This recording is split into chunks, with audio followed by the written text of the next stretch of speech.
Bonjour, bonjour. Il ne vous a pas échappé que récemment, on a eu une légère petite crise bancaire avec des faillites de banques sauvées in extremis par les banques centrales. Alors on va voir dans cette vidéo quel pourrait être l'impact sur nos assurances vie. Je dis nos assurances vie parce que bien sûr, même si c'est mon métier, moi aussi j'en ai. Alors, crise bancaire, l'assurance vie est-elle en risque? Le monde de l'assurance vie en France n'est pas étanche au risque de liquidité et de remontée des taux qui ont plongé plusieurs banques américaines, le Crédit Suisse et un assureur italien dans la tourmente. Les détenteurs de contrats en euros doivent-ils s'inquiéter? Voilà, la question est posée. C'est Anne-Sophie Vion qui nous fait cet article. On la salue. Au cœur de la déroute de la Silicon Valley Bank, de plusieurs autres banques régionales américaines et du Crédit Suisse, je vous rappelle Crédit Suisse, 167 ans d'existence, plus vieux que l'ampoule de Thomas Edison, la vitesse de la remontée des taux d'intérêt apparaît comme le principal coupable. La mécanique à l'œuvre dans la débâcle des banques américaines et de Crédit Suisse amène à s'interroger sur la résistance en France d'un autre secteur, celui de l'assurance. À l'instar de ceux des banques, les cours de bourse des assureurs ont été fortement chahutés. Après un mouvement de retrait massif de ses clients, l'assureur vie italien Eurovita, qui souffre d'importants problèmes de solvabilité, est menacé de faillite. Donc ça, je ne sais pas si vous en avez entendu parler, mais c'est un vrai sujet. Vente d'urgence. On va voir ce que ça signifie. Forte d'un encours total de 1871 milliards d'euros à fin janvier 2023, l'assurance vie, donc on est en France là, retour en France, l'assurance vie occupe un bon tiers du patrimoine financier des ménages, sachant que sur ces 1800 milliards, il y a environ 80% qui sont sur le fonds en euros. Les fonds en euros, composés d'obligations et dont le capital est garanti par l'assureur, y sont prépondérants. Selon des données du site indépendant Good Value for Money, à fin 2021, ces supports sont investis à 77, bah oui, j'étais pas loin, 0,6% en obligations, 40% d'emprunts d'État et 60% de titres d'entreprise dits investment grade, c'est-à-dire de bonne qualité avec en moyenne une notation A+, et une duration, enfin c'est le terme qui est utilisé, une durée de 6 à 8 ans. Confronté à des retraits massifs de la part de ses clients. Et c'est bien ça qui a créé la panique.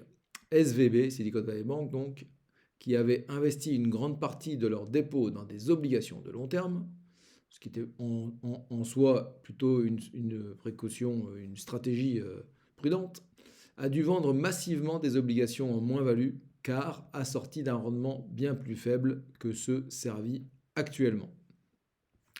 La banque américaine a matérialisé une énorme perte de 1,8 milliard de dollars. Elle a alors indiqué qu'elle avait besoin d'une recapitalisation. Bon, ça n'a plus d'argent, quoi. C'est ça que ça veut dire. Ce qui a accentué l'inquiétude des clients qui ont souhaité retirer leur argent et provoquer le bank run. La seule journée du jeudi 9 mars, environ 42 milliards de dollars d'ordres de retrait ont été passés. SVB n'a pu y faire face et les autorités fédérales ont dû fermer la banque. On se souvient effectivement de cette panique récente. Moins-value latente. Sans que le mécanisme soit en tout point identique, en France, pour la même raison de brutale hausse des taux, les fonds en euros des contrats d'assurance vie sont en risque, estime Cyril Chartier-Castler, fondateur de Good Value for Money. Ils subissent eux aussi le choc des taux d'intérêt. Pendant 40 ans, les fonds en euros ont bénéficié de la baisse des taux. Et ainsi, donc, le rendement des obligations assimilables du Trésor, OAT 10 ans, dépassait 15% dans les années 1980. C'est pour ça qu'à cette époque-là, il était extrêmement intéressant d'aller placer son argent sur le fonds euro. C'était l'âge d'or de l'assurance vie en fonds euros. Je ne cesse de répéter en rendez-vous avec mes clients que cet âge d'or est terminé, puisqu'on est passé de 15% à quasiment en dessous d'1% pour les plus mauvaises assurances vie il y a encore un an et demi. Et avec la remontée des taux, les assurances vie retrouve un niveau d'environ 2% en euros. Et donc oui, il rappelle qu'effectivement, le taux était même devenu négatif en 2020. Hein, c'est l'absurdité des taux négatifs. Alors ça, c'est vraiment incroyable, mais bon. Rappelle Philippe Bayot, enseignant à l'université de Paris 2, Panthéon-Assas, et membre du cercle des fiscalistes. Cette période bénie des fonds en euros qui garantissaient le capital, les intérêts et la liquidité est révolue. C'est vrai que c'était le top. Alors, ensuite, la remontée du rendement de l'OAT à 10 ans, taux fixe auquel l'État français emprunte sur une durée de 10 ans, déjà sensible sur les 12 derniers mois, s'est encore accentué fin février et passé au-dessus des 3% début mars, avant de légèrement se détendre de 72 au 23 mars 2023, donc tout récemment. Les assureurs vie se retrouvent avec un stock d'obligations anciennes en situation de moins-value latente. C'est bien ça le problème. Donc, il y a une vraie complication là-dessus. Pour cerner l'ampleur des dégâts, on va voir donc, pourquoi c'est compliqué pour les assureurs. Cyril Chartier-Castler part de l'hypothèse suivante. Les fonds en euros pèsent au total 1400 milliards d'euros, 78% de l'actif est en obligation. Cela représente donc 1100 milliards d'euros. En considérant que la remontée des taux de l'ordre de 250 à 300 points, donc ça veut dire 2,5, 3 points, a engendré une baisse en moyenne, une baisse moyenne de 12% à 15% de valeur des obligations dans les actifs généraux. On arrive à une moins-value latente totale de 130 à 165 milliards d'euros pour tout le secteur. Naturellement, l'exposition au risque de chaque assureur est différente, ce qui joue sur son degré de vulnérabilité. Là, on a une petite infographie qui nous dit quoi? Qui nous dit que, effectivement, le livret A bat à nouveau l'assurance vie en euros, puisque le livret A, vous le savez, a été remonté à 3% le 1er février, et que l'assurance vie plafonne en ce moment à 2%. Et donc, il faut même attendre, parce que ces taux sont susceptibles encore d'évoluer. Alors là, il y a un sous-titre qui peut faire peur, hein, l'arme atomique de Sapin 2. Donc là, je ne sais pas si les termes sont choisis par Anne-Sophie, mais c'est du lourd. Le problème survient au moment où le détenteur d'un contrat d'assurance vie en euros souhaite retirer son argent pour le placer ailleurs. Et c'est un peu ce qui s'est passé, c'est ce qui va nous être expliqué. L'épargnant, il voit quoi? Il voit que son livret A est alors certes plafonné à 22 950 euros, mais il voit que l'argent est placé à 3% net de frais et extrêmement liquide. Et sur l'assurance vie en euros, on est sur du 2%, mais en plus, on a les prélèvements sociaux. Donc le comportement des épargnants, il est tout à fait logique. Les gens vident un peu leur assurance vie et remplissent leur livret A. Alors, le problème survient au moment donc où le détenteur du contrat d'assurance vie en euros souhaite retirer son argent pour le placer ailleurs. La compagnie doit alors vendre les obligations en moins-value, voilà, c'est ce qui se passe, en cédant ses titres avant l'échéance, souligne dans une tribune publiée le 22 mars dernier Laurent Schauderg, responsable de l'ESG chez BDL Capital Management. Elle doit puiser aussi dans ses provisions pour ne pas afficher de pertes.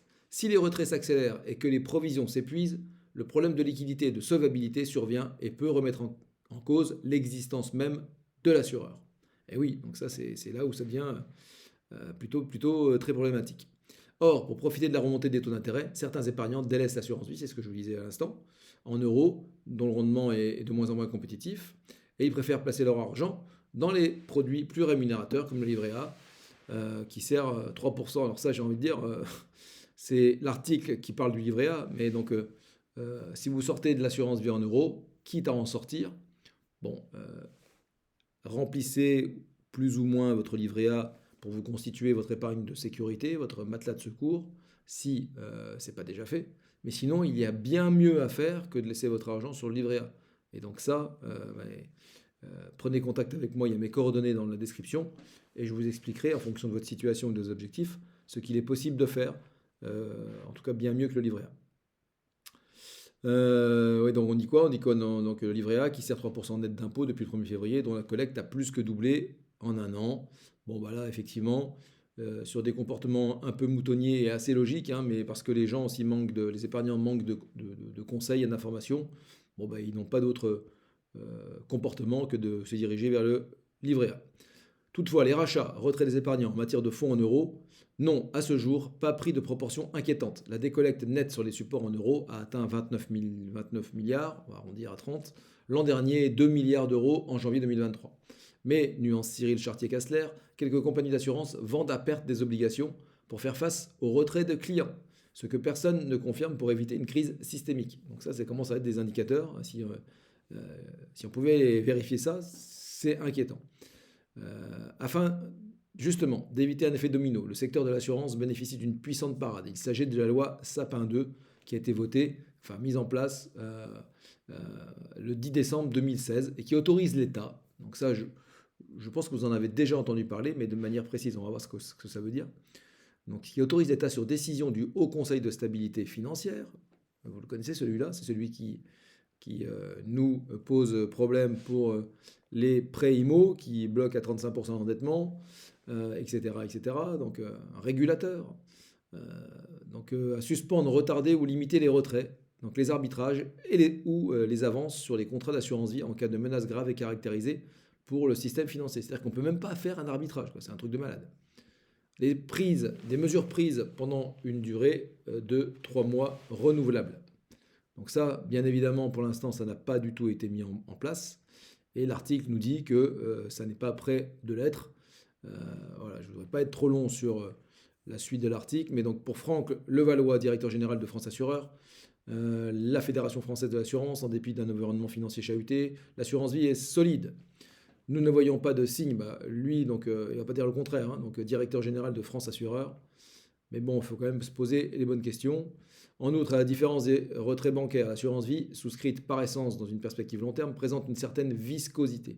Ça veut dire quoi? Donc, les sorties des fonds en euros sont en principe moins brutales en raison des avantages successoraux et fiscaux inhérents à l'enveloppe de l'assurance vie. Et oui, avant de sortir, on réfléchit quand même à ce qu'il peut y avoir comme conséquence en matière de transmission. L'agence de notation Moody's estime de son côté peu probable le risque d'une décollecte massive, les assureurs étant bien moins exposés à un scénario de run on the bank que les institutions bancaires. Mais les assureurs français et italiens, ils seraient les plus exposés en Europe. Voilà, c'est écrit, français et italiens. En raison de la relative facilité à sortir d'un contrat d'assurance vie dans ces pays, met-elle en garde. Pour conclure, donc, de son côté, que dit Cyril Chartier-Castler? Il avertit, avoir recours à la loi Sapin 2, c'est déclencher l'arme atomique. C'est pas Anne-Sophie Vion qui a utilisé ce terme-là, effectivement, c'est monsieur Chartier-Castler, l'arme atomique de la loi Sapin 2, en actant qu'il y a un problème sérieux. C'est pas un optimiste de nature, monsieur Cyril Chartier, hein, donc autant dans sa vision que dans sa sémantique. Ça me fait un peu rire, mais bon. Un scénario qu'il juge possible, il y a un vrai risque que la décollecte s'accélère si les taux d'intérêt continuent à remonter vers 3,5. Bon, en attendant, il y en a d'autres qui disent le contraire, hein. Donc il en faudrait davantage avant que la loi Sapin 2 ne soit dégainée, temporise Philippe Bayot. Selon lui, si les taux se stabilisent à 3%, il n'y a pas de sujet. Pour qu'il y ait crise, dit-il, il faudrait que ça grimpe à 5, 6 ou 7%. En attendant, les taux se resserrent un peu. Paradoxalement, estime Laurent Schoderg, les problèmes récents du secteur bancaire servent aussi les intérêts des compagnies d'assurance. Les assurés qui prévoyaient de retirer leur argent des contrats en euros pour investir sur des placements bancaires plus rémunérateurs vont probablement faire preuve de prudence et laisser leurs avoirs sur les contrats actuels. Bah oui, du coup, quand on voit les banques faire faillite, on se dit, finalement, je vais peut-être pas sortir de mon contrat en euros pour aller sur un livret A, puisque ma banque me fait un peu peur. La fragilité des uns fait la force des autres, la recherche de sécurité et la confiance restent le leitmotiv des épargnants. Ce sont des termes qui sont importants, hein, sécurité et confiance. Comme je dis souvent, si tu ne prends pas un minimum de risque, en fait, tu ne peux pas grandir, ton épargne ne peut pas grandir. Et la confiance, elle s'acquiert au fur et à mesure des rendez-vous que j'établis avec mes clients. Si tous ces sujets vous intéressent, l'optimisation de votre épargne dormante, je vous invite à aller visionner les vidéos de ma chaîne YouTube sur l'assurance vie avec la stratégie ETF, donc plutôt sur les actions américaines, et les vidéos sur les SCPI. Voilà, déjà, si vous mettez en place ça dans votre patrimoine, eh bien, vous aurez déjà fait le principal. Si ce n'est pas encore fait concernant l'assurance vie, j'organise une masterclass samedi, là, dans 3 jours, samedi 1er avril, ce n'est pas une blague, de 9h à 13h. En 4 heures, eh bien, vous aurez compris tout ce que peut vous apporter une assurance vie avec les 10 avantages. On verra qu'il y a un écueil vraiment, c'est les frais. Hein, donc l'erreur à éviter, c'est de rentrer sur un contrat d'assurance vie qui est bourré de frais. Si vous êtes déjà sur une assurance vie qui est bourrée de frais, sortez et allez chez un courtier en ligne, du type Linksea, sur Avenir. Voilà, le contrat Avenir 2 est parfait pour mettre en place une stratégie ETF. Et donc pendant ces 4 heures, à la suite de la théorie, on passe aussi à la pratique. Je vous enseigne, je vous transmets la fameuse stratégie ETF qui permet de faire au minimum 10% par an. C'est une moyenne sur le long terme. Donc là, vous allez changer de dimension. Et donc peut-être que vous vous dites, bah, ça n'existe pas. Peut-être que d'autres vous diront, ça n'existe pas. Et ben, moi, je vous le dis, je vous l'affirme, ça existe. Hein, donc n'écoutez pas ceux qui n'ont pas fait. Venez vous former et après, faites-vous un jugement par vous-même. Je vous mettrai le lien de cette formation, de cette masterclass dans la description également. Si vous avez aimé la vidéo, likez. Si vous ne l'avez pas aimé, likez également. C'est pas grave. Si vous n'êtes pas abonné, abonnez-vous et partagez-la si vraiment ça vous a plu. À bientôt.